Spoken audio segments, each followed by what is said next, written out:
ഈ എപ്പിസോഡിന്റെ തുടക്കത്തിൽ നമ്മൾ കാണുന്നത് ഹോമിങ് ഇപ്പോ അവന്റെ ആ ഒരു കൺസ്ട്രക്ഷൻ വർക്കൊക്കെ നടക്കുന്ന സ്ഥലത്തേക്ക് എത്തിയിരിക്കുകയാണ്. പക്ഷെ ആ ഒരു സ്ഥലത്താണെങ്കിൽ ഇവരെ കൺസ്ട്രക്ഷൻ ആണല്ലോ ചെയ്യുന്നത്. അതിനു വേണ്ടിയിട്ടുള്ള കമ്പിയും ഐറ്റംസും ഒക്കെ അലക്ഷ്യമായിട്ട് അവിടെയുള്ള ആളുകൾ വലിച്ച് എറിഞ്ഞ് പുറത്തിട്ടേക്കുന്നതാണ് കാണുന്നത്. അതിൽ ഒരുപാട് സാധനങ്ങൾ തുരുമ്പെടുത്ത് നശിച്ചു പോയിരിക്കുകയാണ്. സോ ഇവൻ അവിടെ വർക്ക് ചെയ്യുന്ന ഒരാളോട് ചെന്ന് ഇതൊക്കെ എന്തിനാ പുറത്തിങ്ങനെ ഇട്ടിരിക്കുന്നത് എന്ന് ചോദിക്കുന്നു. പക്ഷെ ആരും തന്നെ ഇവന്റെ ചോദ്യത്തിന് മറുപടി കൊടുക്കാൻ തയ്യാറാവുന്നില്ല. ഒന്നും മിണ്ടാതെ മാറി മാറി ഞങ്ങൾക്ക് അറിയില്ല എന്ന് പറഞ്ഞങ്ങ് പോവുകയാണ്. അതുപോലെ തന്നെ ഷോയാൻ ഇപ്പോ അത്യാവശ്യം തരക്കേടില്ലാത്ത ഒരു ഹോസ്റ്റ് ആയിരിക്കാണ്. അവള് നല്ല രീതിയിൽ തന്നെ പെർഫോം ചെയ്ത ലൈവും കാര്യങ്ങളൊക്കെ മുന്നോട്ട് കൊണ്ടുപോകുന്നു. ഹാമിങ്ങും ആ ഒരു കൺസെഷൻ ഏരിയയിൽ നടക്കുന്ന എല്ലാ കാര്യങ്ങളും മനസ്സിലാക്കി പല കാര്യങ്ങളും നേരിട്ട് തന്നെ പഠിക്കുകയാണ്. അതിനുശേഷം ഇവൻ അവിടെ ജോലി ചെയ്യുന്ന മുഴുവൻ ആളുകളെയും വിളിച്ചു വരുത്തി ഒരു മീറ്റിംഗ് വെച്ചേക്കാണ്. ഈ ഒരു മാനേജറും ഇത് നമ്മുടെ ഹെഡ് ഓഫീസിൽ നിന്ന് ഓണറാണ് എന്ന് പറഞ്ഞ് ഇവനെ പരിചയപ്പെടുത്തി കൊടുക്കുന്നു.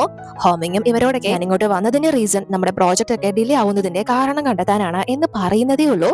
ഈ ഒരു മാനേജറിന്റെ ശിങ്കിടി ആണെങ്കിൽ മനഃപൂർവ്വം തന്നെ പ്രശ്നം ഉണ്ടാക്കാനായിട്ട് അതിന് ഞങ്ങൾ എന്താ ചെയ്തത്, ഫണ്ട് ഇല്ലാത്തത് കൊണ്ട് ഡിലേ ആയത്, ഞങ്ങൾ ഞങ്ങളുടെ ജോലിയൊക്കെ നേരെ ചൊവ്വേ തന്നെ ചെയ്യുന്നുണ്ട് എന്ന് ആ ഒരു തൊഴിലാളികളെ കൂടി ഇരയേറ്റുന്ന രീതിയിൽ ഇയാളെ സംസാരിക്കുകയാണ്. അപ്പൊ ഹാമിങ് ആണെങ്കിൽ അവരോട് ശാന്താവാൻ പറഞ്ഞിട്ട് നിങ്ങൾ പറയുന്നത് കേൾക്കാനല്ല ഞാൻ ഇവിടെ നിൽക്കുന്നത്. ഇവിടെ പ്രോജക്ട് ഡിലേ ആവുന്നതിന്റെ ഓരോ കാരണങ്ങളും ഞാൻ കുറച്ച് ദിവസങ്ങളായിട്ട് മനസ്സിലാക്കിക്കൊണ്ടിരിക്കുകയാണ്. നിങ്ങൾ ഓരോരുത്തരും ആവശ്യമായിട്ടുള്ള ജോലിയൊന്നും അല്ല ചെയ്യുന്നത്, ജോലി ചെയ്യുന്നു എന്ന് തെറ്റിദ്ധരിപ്പിക്കുകയാണ്. അതുകൊണ്ട് തന്നെ നിങ്ങൾ ഇതുവരെ ചെയ്തിട്ടുള്ള എല്ലാ ജോലികളും നിർത്തിയിട്ട് നമുക്കിനി ഒന്നേന്ന് തുടങ്ങാം എന്ന് പറയുമ്പോൾ ഈ ഒരു ശിങ്കിരി ആണെങ്കിൽ അവിടെയും പ്രശ്നം ഉണ്ടാക്കാനായിട്ട് തുടങ്ങാണ്.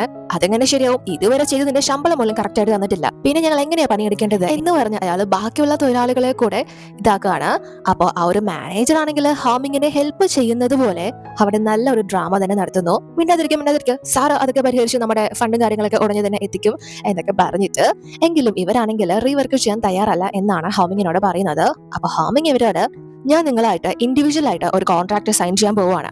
ലേബർ കോൺട്രാക്ട് അനുസരിച്ച് നിങ്ങൾക്ക് എപ്പോഴെങ്കിലും പേയ്മെന്റ് ഡിലേ ആയാൽ നിങ്ങൾക്കൊരു പരാതി മുഖേന ഞങ്ങളെ തന്നെ അത് നേരിട്ട് അറിയിക്കാവുന്നതാണ്. ആരോടും ചെന്ന് പറയണ്ട. നിങ്ങൾ ഇതുവരെ ചെയ്തതിന്റെ എല്ലാ പേയ്മെന്റും ഇന്നുകൊണ്ട് ഞാൻ ക്ലിയർ ചെയ്യുന്നതായിരിക്കും. പക്ഷെ നിങ്ങൾ നാളെ മുതൽ കറക്റ്റായിട്ട് ജോലി ചെയ്തിരിക്കണം. ജോലി ചെയ്യുന്നതിനനുസരിച്ച് മാസാവസാനം ആയിരിക്കില്ല പൈസ, അന്നോടൊന്ന് ചെയ്യുന്ന ജോലിക്ക് അന്നോടൊന്ന് തന്നെ ശമ്പളം നിങ്ങളുടെ കയ്യിലെത്തും. അതിനു വേണ്ടിയിട്ടാണ് ഈ പൈസ എന്ന് പറഞ്ഞ് ഒരു ബാഗ് തുറന്ന് ഫുള്ള് പൈസ എടുത്ത് കാണിക്കാണ്. എല്ലാവരും അന്തം വിട്ടു പോകുന്നു. പക്ഷെ ആ ഒരു സമയത്താണെങ്കിൽ ഈ ഒരു മാനേജർ ഷോക്കായിട്ട് ഈ ഒരു ശിങ്കിടിയോട് പ്രശ്നം ഉണ്ടാക്കാനായിട്ട് കണ്ണാണിച്ച് പറയാണ്. കാരണം ആ ഒരു പൈസയൊക്കെ ഡയറക്റ്റ് ആയിട്ടാണ് ഹോമിങ് തൊഴിലാളികൾക്ക് നൽകുന്നതെങ്കിൽ ഇയാൾക്ക് കൈയിട്ട് വരാൻ സാധിക്കില്ലല്ലോ. അതുകൊണ്ട് തന്നെ ഈ ഒരു ശിങ്കിടി അവിടെ വീണ്ടും പ്രശ്നം ഉണ്ടാക്കാണ്. അതൊന്നും നടക്കില്ല, ഇതുവരെ എങ്ങനെയായിരുന്നോ കാര്യങ്ങൾ പോയിക്കൊണ്ടിരുന്നത് അതുപോലെ തന്നെ പോയാൽ മതി. പെട്ടെന്ന് ഒരിക്കൽ കയറി വന്നിട്ട് നിങ്ങൾ ഞങ്ങളെ ബുദ്ധിമുട്ടിക്കാന്ന് വിചാരിക്കേണ്ട, ഞങ്ങൾ ആരും ഇതിന് കൂട്ടി നിൽക്കാൻ പോകുന്നില്ല എന്ന് പറയുമ്പോൾ ഹോമിങ് സർ നിങ്ങൾക്ക് ഇവിടെ ജോലി ചെയ്യാൻ താല്പര്യമില്ലെങ്കിൽ പൊക്കോളൂ, ഒരാൾ പോയാൽ 100 വരെ കൊണ്ടുവരാൻ എനിക്കറിയാം എന്ന് പറയുമ്പോൾ ഇയാളാണെങ്കിൽ അവിടെയുള്ള ആളുകളെ മുഴുവൻ വിളിക്കുന്നു. പക്ഷേ ബാക്കിയുള്ളവർക്കൊക്കെ ഹോമിങ് പറയുന്നത് വിശ്വാസവും അത്യാവശ്യം നല്ല കാര്യമായിട്ട് തോന്നുന്നത് കൊണ്ട് തന്നെ ഈ ശിങ്കിടിയോടൊപ്പം നിൽക്കുന്നില്ല. ആ ഒരു കോൺട്രാക്റ്റിൽ സൈൻ ചെയ്യാൻ സമ്മതിക്കാണ്. പക്ഷെ ഇയാളാണെങ്കിൽ അവിടെ നിന്ന് 2-3 പേരെയും കൊണ്ട് ദേഷ്യപ്പെട്ട് പോവാണ്. ഞങ്ങൾ ഇനി ജോലിക്ക് വരില്ല, നിങ്ങളുടെ എല്ലാ പണിയും മുടങ്ങും, യൂണിയൻ അങ്ങനെയാണ് ഇങ്ങനെയാണ് എന്നൊക്കെ പറഞ്ഞിട്ട്. അപ്പൊ ഈ മാനേജറിന്റെ കയ്യിൽ നിന്ന് എല്ലാം ഇങ്ങനെ കൈയിട്ട് വെക്കൊണ്ടിരിക്കുകയാണല്ലോ. സോ കരഞ്ഞുകൊണ്ടാണ് ഇവനോട് സർ നിങ്ങൾ എന്ത് നല്ല കാര്യങ്ങളൊക്കെയാണ് ചെയ്യുന്നത് എന്ന് പറഞ്ഞ് ഇവനെ അപ്രിഷിയേറ്റ് ചെയ്യുന്നു.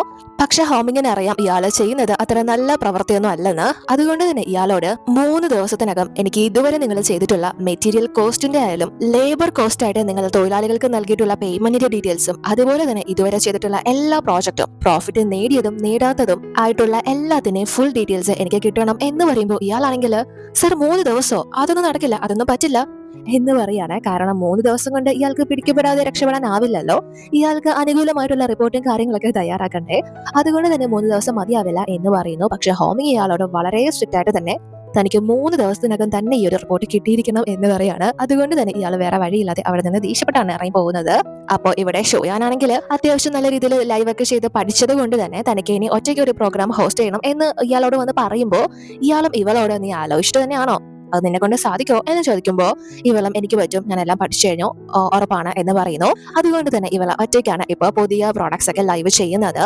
ആ ഒരു സമയത്താണെങ്കിൽ നമ്മുടെ അസിസ്റ്റന്റ് ആണെങ്കിൽ ഇവളുടെ ലൈവ് കണ്ട് പെട്ടെന്ന് തന്നെ ഹോമിങ്ങിനെ വിളിച്ചിട്ട് സർ എനിക്ക് നിങ്ങളോട് പ്രധാനപ്പെട്ട ഒരു കാര്യം അറിയിക്കാനുണ്ട്, ഒന്ന് ഫോൺ ചെക്ക് ചെയ്തേ എന്ന് പറഞ്ഞിട്ട് ഇവൻ അവളുടെ ലൈവിന്റെ ലിങ്ക് അയച്ചു കൊടുക്കാണ്. അത് ഹോമിങ്ങും ഓപ്പൺ ചെയ്ത് നോക്കുമ്പോൾ ഒന്ന് ഷോക്കാവുന്നു. ഹോമിങ് ഇപ്പോഴാണല്ലോ ഷയാനെ കുറിച്ചുള്ള ഒരു ന്യൂസ് അറിയുന്നത്. അപ്പോൾ അതിലൊരു കസ്റ്റമർ ആണെങ്കിൽ ഇവളെ ഒരുപാട് ഇഷ്ടപ്പെടുന്നുണ്ട്, നിങ്ങളുടെ ആങ്കറിംഗ് ഒക്കെ നന്നായിട്ടുണ്ട് എന്ന് പറഞ്ഞ് പ്രോഡക്ട്സിന്റെ ഓർഡർ കൊടുക്കുമ്പോൾ ഇവളും താങ്ക്സ് പറഞ്ഞിട്ട് നല്ല രീതിയിൽ സംസാരിക്കുമ്പോൾ ഹോമിങ്ങും ആ ഒരു വ്യക്തിയുടെ പ്രൊഫൈലും കാര്യങ്ങളൊക്കെ എടുത്തു നോക്കുന്ന സമയത്ത് ഒരു മെന്നിന്റെ എന്ന രീതിയിലാണ് കാണുന്നത്. അതുകൊണ്ട് തന്നെ ഇവനെ കുറിച്ച് അസൂയായിട്ടാവണം അയാൾ ഓർഡർ ചെയ്തതിനേക്കാൾ കൂടുതൽ ഇവൻ ഓർഡർ ചെയ്യാണ്. ചിക്കന്റെ എന്തോ ഒരു ഫുഡ് ഐറ്റം ആണ് ഇവളെ സ്ട്രീം ചെയ്യുന്നത്. പക്ഷെ അപ്പോൾ മറ്റേ കസ്റ്റമർ ആണെങ്കിൽ വെറുതെ വെറുതെ ഇരിക്കുന്നില്ല. ഇവൻ ഓർഡർ ചെയ്തതിനേക്കാൾ കൂടുതൽ ഓർഡർ ചെയ്യാണ്. അവർ തമ്മിൽ അങ്ങനെ ഒരു മത്സരം തന്നെ നടക്കുകയാണ്. ലാസ്റ്റ് ആ ഒരു കസ്റ്റമർ തന്നെയാണ് ജയിക്കുന്നത്. ഇത്രയൊക്കെ ഷോയാന്റെ ലൈവ് കണ്ട് ആളുകൾ സാധനം വാങ്ങുന്നത് കണ്ട് ഇയാൾക്കും ഒന്നും മനസ്സിലാവുന്നില്ല. നോർമലി ഇവരുടെ പ്രോഡക്ട്സ് ഒന്നും അങ്ങനെ വിട്ടുപോകുന്നതല്ല. എന്തായാലും ഇവർക്ക് നല്ല പ്രോഫിറ്റ് ആണല്ലോ കിട്ടുന്നത്. അതുകൊണ്ട് തന്നെ ആ ഒരു ലൈവ് കഴിഞ്ഞിട്ട് ഇവളോട് ഇയാള് ഇപ്പോ ആ ഒരു കസ്റ്റമർ ആണല്ലോ ഒരുപാട് സാധനങ്ങൾ ഇവളുടെ അടുത്ത് നിന്ന് വാങ്ങിച്ചത്. ചിലപ്പോ ആ ഒരു വ്യക്തി നിന്റെ ആരാധകനായിരിക്കും. അയാള് നിന്നെ ഒന്ന് ഓഫ്ലൈൻ ആയിട്ട് നേരിട്ട് കാണുമെന്നാ പറയുന്നത്. ഒന്ന് പോയി നീ കണ്ടേക്ക്, ചിലപ്പോ അത് നമുക്ക് വലിയ ഉപകാരമായാലോ എന്ന് ഇയാള് ഒരു സ്ത്രീയെ വെച്ച് ലാഭം കൊയ്യാനാണ് നോക്കുന്നത്. ഇവൾക്ക് നോ പറയാനാവുന്നില്ല. എന്തായാലും ഞാൻ പോയി കണ്ടേക്കാം എന്ന് പറഞ്ഞിട്ട് ഇവളും ആ ഒരു വ്യക്തിയെ കാണാനായിട്ട് പറഞ്ഞ സ്ഥലത്തേക്ക് എത്തുന്നു. പക്ഷെ അവിടെ ഇവളെ കാത്തു നിന്ന് ആ ഒരു കസ്റ്റമർ മറ്റാരും അല്ല, ഹോഷനാണ്. ഇവനാണ് ഇവളുടെ ആ ഒരു ലൈവ് സ്ട്രീം കണ്ടിട്ട് ആ ഐറ്റംസ് ഒക്കെ ഓർഡർ ചെയ്തത്. ഇവനെ കണ്ട് ഇവള് നല്ലോണം തന്നെ ഷോക്കാവുന്നു. സോ ഷോയാനും ഇവനോട്, അല്ല നിനക്ക് എവിടെ നിന്ന് ഇത്രയും പൈസ, നീ ആ സാധനങ്ങളൊക്കെ വാങ്ങിയിട്ട് എന്ത് ചെയ്തു എന്ന് ചോദിക്കുമ്പോ ഇവനും അവരുടെ വീട്ടിൽ ഒരു സെർവന്റ് ഉണ്ടല്ലോ, സോ ആ ഒരു ആന്റിയുടെ ഫോണിൽ നിന്നാണ് താൻ ഈ പൈസയൊക്കെ എടുത്ത് ഓർഡർ ചെയ്തത് എന്ന് പറഞ്ഞിട്ട് എന്റെ ചേട്ടൻ ഒരു ഓർഫനേജിന് സപ്പോർട്ട് നൽകുന്നുണ്ട്, ആ ഒരു ഓർഫനേജിലേക്കാണ് ഞാൻ ആ സ്റ്റഫൊക്കെ ഡൊണേറ്റ് ചെയ്തത് എന്ന് പറയുന്നു.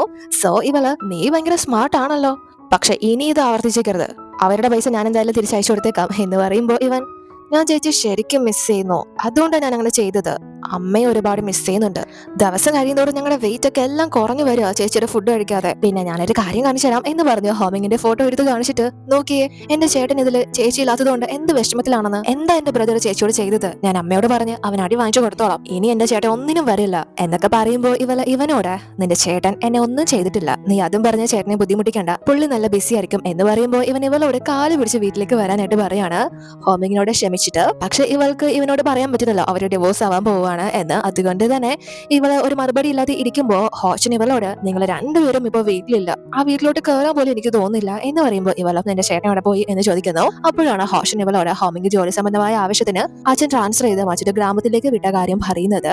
അപ്പൊ ഇവന്റെ വിഷമം കണ്ട് ഇവനോട്, നീ വിഷമിക്കണ്ട, നിന്റെ കയ്യിൽ എന്റെ ഫോൺ നമ്പർ ഇല്ലേ, നീ എപ്പോഴാ എന്നെ മിസ് ചെയ്യുന്നതെന്ന് വെച്ചാൽ വിളിച്ചാൽ മതി, ഞാൻ നിന്നോട് സംസാരിക്കാം, നമുക്ക് വേണമെങ്കിൽ പുറത്തൊക്കെ പോവാം എന്ന് പറയുമ്പോ ഇവൻ ഒരുപാട് ഹാപ്പി ആവുന്നു. അത് മാത്രമല്ല ഇനി ആരുടെയും ഫോൺ എടുത്ത് ഒന്നും ഓർഡർ ചെയ്തേക്കരുത് എന്ന് പ്രത്യേകം പറഞ്ഞേക്കാണ്. അതിനുശേഷം ഇവിടെ ഫാങ് ആണെങ്കിൽ ഫോൺ ചെക്ക് ചെയ്യുന്ന സമയത്ത് കറക്റ്റ് ഇവൾ ആ ഒരു ഷോയാന്റെ ലൈവ് കാണുകയാണ്. ഇവൾക്കാണെങ്കിൽ ഭയങ്കര സന്തോഷവും അഹങ്കാരവും ഒക്കെ ആവുകയാണ്. ഷോയാൻ വളരെ താഴോട്ട് എന്ന രീതിയിലേക്കാണല്ലോ പോയേക്കുന്നത്. അതുകൊണ്ട് തന്നെ ഇവൾക്ക് നല്ല തൃപ്തിയാവുന്നു. സോ ഇവൾ ആ ഒരു ലൈവില് കമന്റ് ഇടാണ്, നീ ഷോയാനല്ലേ, ഒരു പണക്കാരനെ കിട്ടാൻ വേണ്ടി നീ കുറെ നുണകളൊക്കെ പറഞ്ഞതല്ലേ എന്ന് പറഞ്ഞ് കമന്റ് ഇടുമ്പോ അത് കണ്ട് ഇവള് ഭയങ്കരമായിട്ട് സ്റ്റക്കായി പോവാണ്. സോ അതിന്റെ പിന്നാലെ തന്നെ അത് കാണുന്ന ഓഡിയൻസും, നീ അങ്ങനത്തെവളാണോ, എന്നിട്ട് എന്താ ഇതിനെ പുറത്താക്കിയോ, നിന്റെ ഹസ്ബൻഡ് ഇതിനെ ഉപേക്ഷിച്ചോ, ഡിവോഴ്സ് ചെയ്തോ എന്നൊക്കെ ചോദിക്കുമ്പോ ഇവൾക്കാണെങ്കിൽ ഒന്നും പറയാൻ പറ്റുന്നില്ല. ഇവള് ഫുള്ള് സ്റ്റക്കായി നിൽക്കാണ്, ഒന്നും പറയാതെ. അത് കണ്ട് ഈ ഒരു ഓണറിനാണെങ്കിൽ ഭയങ്കരമായിട്ട് ദേഷ്യം വരാണ്. നീ എന്തെങ്കിലും പറ എന്ന് പറഞ്ഞ് ഇവളെ പുഷ് ചെയ്യുമ്പോ ഇവളും കുറെ സമയം കഴിഞ്ഞിട്ട് സോറി കണക്ഷൻ ലോസ്റ്റ് ആയതാണ് എന്ന് പറഞ്ഞിട്ട് പിന്നെ ആ ഒരു മെസ്സേജിന്റെ ഇതില്ലാതെ കൂളായിട്ട് തന്നെ സംസാരിക്കുന്നു. പക്ഷെ ഇവള് സ്റ്റക്ക് ആയതുകൊണ്ട് തന്നെ ഇവളെ വിളിച്ച് ഇയാള് വീണ്ടും പറയാൻ ഇനി ബാക്കിയൊന്നുമില്ല, നല്ല രീതിയിൽ ഷൗട്ട് ചെയ്തുകൊണ്ടിരിക്കുകയാണ്, നീ എന്താ ഈ കാണിക്കുന്നത്, ഇങ്ങനെയാണ് ലൈവ് ചെയ്യുന്നത്, ഇനി ഞാൻ നിന്നെ വിശ്വസിച്ച് എങ്ങനെ ഒരു പരിപാടി ഏൽപ്പിക്കുന്നത്, ഒരു കാര്യം ചെയ്യ്, ഇനി മുതൽ നീ അകത്തുള്ള ലൈവ് ഒന്നും വേണ്ട, പുറത്തുപോയി ലൈവ് ചെയ്തേക്ക് എന്ന് പറഞ്ഞ് ഇവളെ ഔട്ട്ഡോർ ഷൂട്ടിങ്ങിനായിട്ട് വിടാണ്. അതുകൊണ്ട് തന്നെ ഇവളും പിറ്റേന്ന് മുതൽ പുറത്തു വന്നിട്ടുള്ള കച്ചവടവും കാര്യങ്ങളൊക്കെയാണ് നടത്തുന്നത്. വായിട്ട് അലച്ച് വെയിലും കൊണ്ട് നല്ലതുപോലെ കഷ്ടപ്പെടാണ്. ആ ഒരു ലൈവ് ചെയ്ത് ഓൺലൈൻ ആയിട്ടും ആളുകളെ കൊണ്ട് സാധനങ്ങൾ വാങ്ങിപ്പിക്കണം, അതുപോലെ തന്നെ ഓഫ്ലൈൻ ആയിട്ടും ആളുകളെ കൊണ്ട് സാധനങ്ങൾ വാങ്ങിപ്പിക്കണം. സോ ആ ഒരു രീതിയിൽ നല്ലപോലെ കഷ്ടപ്പെട്ടുകൊണ്ടിരിക്കുകയാണ്. ആ ഒരു സമയത്ത് ഫാങ് ആണെങ്കിൽ ഹോമിങ്ങിന്റെ വീട്ടിലേക്ക് വരുമ്പോ ഇവിടെ ഈ ആന്റിമാര് എല്ലാം തന്നെ ഹോമിങ്ങിന്റെ അമ്മയോടൊപ്പം ഉണ്ട്. സോ ഇവരോട് ഇവള് ചെന്നിട്ട്, ഞാൻ നിങ്ങളെല്ലാം ഒരു പ്രത്യേക സ്ഥലത്തേക്ക് കൂട്ടിക്കൊണ്ടു പോവാം, അത് കണ്ടാലും നിങ്ങൾ എന്തായാലും ഞെട്ടും എന്ന് പറഞ്ഞ് ഒരു കാര്യം കാണിച്ചു തരാം എന്ന് പറഞ്ഞിട്ട് ഇവരെ എല്ലാം പുറത്തേക്ക് കൂട്ടിക്കൊണ്ട് വരികയാണ്. അത് വേറെങ്ങോട്ടും അല്ല, ഷോയാൻ ആ ഒരു തെരുവിൽ കച്ചവടം ചെയ്യുന്നത് കാണിപ്പിച്ചു കൊടുക്കാൻ വേണ്ടിയിട്ടാണ്. അത് കണ്ട് ഹോമിങ്ങിന്റെ അമ്മയുടെ മനസ്സ് ഫുള്ള് തകർന്നു പോവുകയാണ്. ഫാങ് ആണെങ്കിലും മനഃപൂർവ്വമാണ് ഇത് ചെയ്തത് എന്ന് ഇവർക്ക് മനസ്സിലാവുന്നു. അതുകൊണ്ട് തന്നെ, ഇത് കാണിക്കാൻ വേണ്ടിയിട്ടാണോ നീ ഞങ്ങളെ ഇങ്ങോട്ട് കൂട്ടിക്കൊണ്ട് വന്നത്, സമാധാനമായോ നിനക്ക് എന്ന് ചോദിക്കുമ്പോ ഇവള്, ആന്റി നിങ്ങൾക്ക് ഷോയാനെ മിസ് ചെയ്യുന്നുണ്ടെന്ന് എനിക്ക് അറിയാം, ഞാൻ അവളെ കാണിക്കാൻ വേണ്ടിയിട്ടല്ലേ കൂട്ടിക്കൊണ്ട് വന്നത് എന്ന് ചോദിക്കുന്നു. ഷോയാനും ഇവരെ കണ്ട് വീണ്ടും സ്റ്റക്ക് ആവുകയാണ്. ഇവള് ഇങ്ങനൊരു ലൈഫിൽ ഇപ്പൊ നിൽക്കുന്നത് അമ്മയ്ക്ക് വലിയ വിഷമം നൽകുമെന്ന് ഇവൾക്ക് നന്നായിട്ട് അറിയാം. അതുകൊണ്ട് തന്നെ ഇവൾക്ക് അവരെ കണ്ട് നല്ല സങ്കടം ആവുന്നുണ്ട്. പക്ഷെ ഇവള് അവരെ ഒന്നും മൈൻഡ് ചെയ്യാതെ അവരുടെ ആ ഒരു പരിപാടിയിൽ ഫോക്കസ് ചെയ്യുന്നു. പക്ഷെ ഈ ആന്റിമാർക്കാണെങ്കിൽ അത് ഭയങ്കര കുറച്ചിലാവാണ്. ഈ ഷോയാന് വേറെ ഒരു ജോലിയും കിട്ടിയില്ലേ, ഇവൾ എന്തിനാ ഈ ലോക്കൽ ഐറ്റംസ് ഒക്കെ നിൽക്കുന്നത്, ഇതെന്തൊരു നാണക്കേടാ, ഇവൾ ഏത് ഫാമിലിയിലെ മരുമകളാന്ന് പറഞ്ഞിട്ട് ഹോമിങ്ങിന്റെ അമ്മയോട്, നീ എന്തായാലും നിന്റെ മരുമകളോട് പറഞ്ഞ് എത്രയും പെട്ടെന്ന് ഈ ജോലി വേണ്ടാന്ന് വെപ്പിച്ചില്ലെങ്കിൽ ഇത് ഭയങ്കര നാണക്കേടാണ് എല്ലാവർക്കും എന്ന് പറയുമ്പോ ഹോമിങ്ങിന്റെ അമ്മ കുറച്ചു നേരം ഒന്നും മിണ്ടാതെ നിന്നിട്ട് ഇവരോട്, ഹാർഡ് വർക്ക് ചെയ്യുന്നത് നിങ്ങൾക്കൊക്കെ എന്നാ നാണക്കേടായത്, കുറച്ചിലായത് നമ്മളിൽ ആരാ കഷ്ടപ്പാട് അറിയാതെ ഇന്ന് കാണുന്ന ലെവലിലോട്ട് എത്തിയത്? നമ്മൾ ആരും വായിലെ സ്വർണ്ണക്കരണ്ടിയായിട്ട് ജനിച്ചവരൊന്നും അല്ലല്ലോ. നല്ലോണം പണിയെടുത്ത് ഹാർഡ് വർക്ക് ചെയ്തിട്ടല്ലേ നമ്മൾ നമ്മുടെ ഹസ്ബൻഡുമാരും ഇന്ന് കാണുന്ന ലെവലിലോട്ട് എത്തിയത്. നമ്മുടെ മക്കൾക്കൊക്കെ ഒരു നല്ല ഫ്യൂച്ചർ കൊടുക്കാൻ സാധിച്ചത്. അതുകൊണ്ട് ഷുയാൻ ഇത് ചെയ്യുന്നത് അത്ര കുറച്ചിലായിട്ട് എനിക്ക് തോന്നുന്നില്ല. അവൾ അവളുടെ ഫ്യൂച്ചറിന് വേണ്ടിയിട്ട് ഒരു വഴി കണ്ടുപിടിക്കുന്നു. ചെറിയ ജോലി ചെയ്തെന്ന് വിചാരിച്ച് ആരും അത്ര മോശക്കാരനെ ആവുന്നില്ല. ഷുയാൻ അവൾക്ക് ഇഷ്ടപ്പെട്ട ജോലിയാണ് ചെയ്യുന്നത് എന്ന് പറഞ്ഞ് ഇവര് വളരെ പ്രൗഡായിട്ട് അവൾക്ക് വേണ്ടി സപ്പോർട്ട് ചെയ്ത് സംസാരിക്കുകയാണ്. ഫാങ് പോലും നല്ല രീതിയിൽ ചമ്മാണ്. ഇവളെ വിചാരിച്ചിരുന്നത് ഹോമിങ്ങിന്റെ അമ്മയ്ക്ക് ഇത് കാണുമ്പോൾ ഭയങ്കര ദേഷ്യമായിട്ട് ഷുയാനെ എന്നേക്കുമായിട്ട് വെറുക്കും എന്നായിരുന്നു. പക്ഷെ അവൾക്ക് തെറ്റുപറ്റി. ഇവരങ്ങനെ സപ്പോർട്ട് ചെയ്ത് സംസാരിച്ചു എങ്കിൽ പോലും ഇവർക്ക് നല്ല വിഷമവും കാര്യങ്ങളൊക്കെ ഉണ്ട് അവളെ കഷ്ടപ്പെടുന്നത് കണ്ട്. അതുകൊണ്ട് തന്നെ ഇവരുടെ ഡ്രൈവറെ പറഞ്ഞയച്ച് അവളെ വിറ്റോണ്ടിരിക്കുന്ന സാധനങ്ങളിൽ നിന്ന് നല്ലൊരു ഭാഗം തന്നെ വാങ്ങിപ്പിക്കുകയാണ്. അതുപോലെ തന്നെ നമ്മുടെ ഷുയാനെ നേരത്തെ സപ്പോർട്ട് ചെയ്ത് നിൽക്കുന്ന ഒരു ആന്റി ഉണ്ടായിരുന്നല്ലോ, മെലിൻ, അവരും ഇവളുടെ കയ്യിൽ നിന്ന് ഒരുപാട് സാധനങ്ങൾ വാങ്ങുന്നു. ഇവരൊക്കെ ഒരു ലോഡ് സാധനങ്ങൾ വാങ്ങുന്നത് കണ്ട് അത് കണ്ടുകൊണ്ട് നിൽക്കുന്ന സാധാരണക്കാരും ഇവരുടെ അടുത്തുനിന്ന് സാധനങ്ങൾ വാങ്ങാൻ ഷുയാൻ വളരെ ഹാപ്പി ആവുകയാണ്. ഹോമിങ്ങിന്റെ അമ്മ ഇവളെ സപ്പോർട്ട് ചെയ്തത് കൊണ്ട് തന്നെ ഇവൾക്ക് ഭയങ്കര സമാധാനവും സന്തോഷമാവുകയാണ്. സോ സാധനങ്ങളൊക്കെ വളരെ പെട്ടെന്ന് തീർന്നത് കൊണ്ട് തന്നെ ഇയാളും ആ ഒരു കാര്യം അറിഞ്ഞിരിക്കുകയാണ്. ഇയാൾ അത് കേട്ട് വളരെ ഷോക്കാവുന്നു. ഷുയാന് അത്ര ചെറിയ ഹോൾഡ് ഒന്നും അല്ല എന്ന് ഇയാൾക്ക് മനസ്സിലാവുന്നു. അതിനുശേഷം അന്ന് നൈറ്റ് ആണെങ്കിൽ അവിടുത്തെ സാധനങ്ങളൊക്കെ ഒരുവിധം തീർത്ത് ഇവര് ബാക്കിയുള്ള സാധനങ്ങളൊക്കെ വണ്ടിയിൽ കയറ്റി കൊണ്ടുപോവാണ്. ആ ഒരു സമയത്താണ് ഹോമിങ് അങ്ങോട്ടേക്ക് വരുന്നത്. ഷോയാൻ എന്തുമാത്രം സ്ട്രഗിൾ ചെയ്യുന്നുണ്ടെന്ന് ഇവൻ അതെല്ലാം കണ്ട് മനസ്സിലാക്കുകയാണ്. ഇവനത് നല്ലതുപോലെ ഫീൽ ആവുന്നുണ്ട്. സോ ഇവളും ഇവനെ ഇവിടെ കാണുന്നു. അതുകൊണ്ട് തന്നെ ഹോമിങ്ങിന്റെ അടുത്തേക്ക് വന്ന്, അല്ല നിങ്ങള് മറ്റെങ്ങോട്ടോ ട്രാൻസ്ഫർ ആയി പോയെന്നല്ലേ പറഞ്ഞത്, പിന്നെന്താ ഇവിടെ ചെയ്യുന്നത് എന്ന് ചോദിക്കുമ്പോ ഹോമിങ് കമ്പനിയിൽ റിപ്പോർട്ട് കൊടുക്കാൻ വേണ്ടി വന്നതാണ് എന്ന് പറയുന്നു.